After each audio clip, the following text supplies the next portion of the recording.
أعوذ بالله من الشيطان الرجيم بسم الله الرحمن الرحيم هل ينظرون إلا أن يأتيهم الله في ظلل من الغمام والملائكة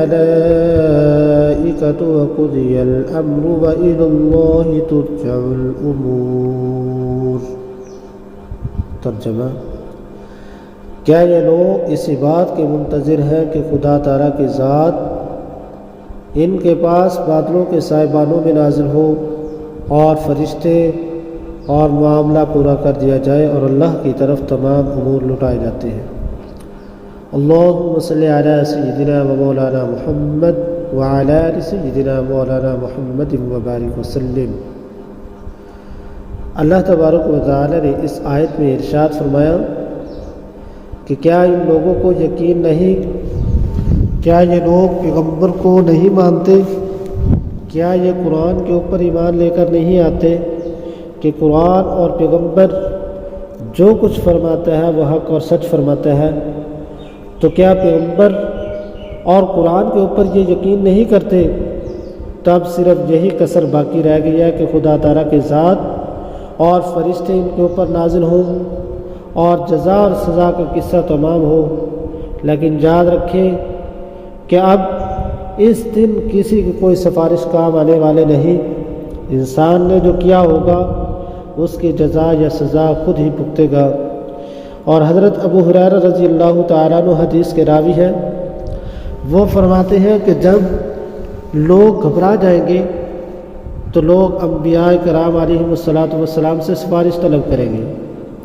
حضرت آدم نبی چنا علیہم السلام سے لے کر پیغمبر حضور نبی کریم صلی اللہ علیہ وسلم تک سارے انبیاء کے پاس لوگ جائیں گے، سب انبیاء جواب دے دیں گے۔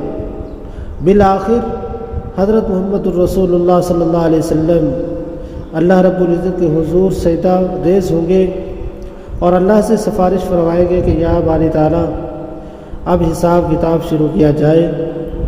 تو جب اللہ رب العزت کے حضور نبی کریم صلی اللہ علیہ وسلم سفارش فرمائیں گے تو اس وقت اللہ رب العزت کی ذات بادلوں کے سائبانوں میں آئیں گے تو پہلا آسمان ٹوٹے گا، اس کے فرشتے اتریں گے، پھر دوسرا، پھر تیسرا آسمان ٹوٹے گا، پھر چوتھا آسمان ٹوٹے گا، پھر پانچواں، پھر چھٹا آسمان ٹوٹے گا، پھر اس کے بعد ساتواں آسمان ٹوٹے گا۔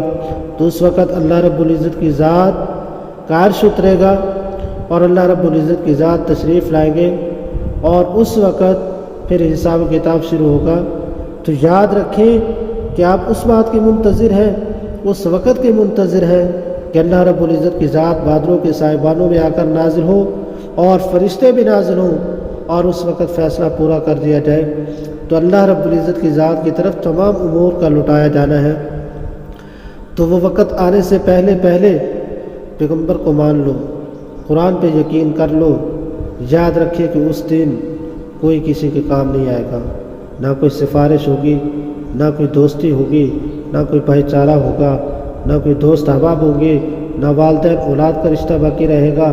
قرآن نے سب کو واضح بیان فرما دیا کہ اس وقت کوئی کام آنے والا نہیں، اس وقت صرف کام آئیں گے تو آپ کے اعمال آئیں گے۔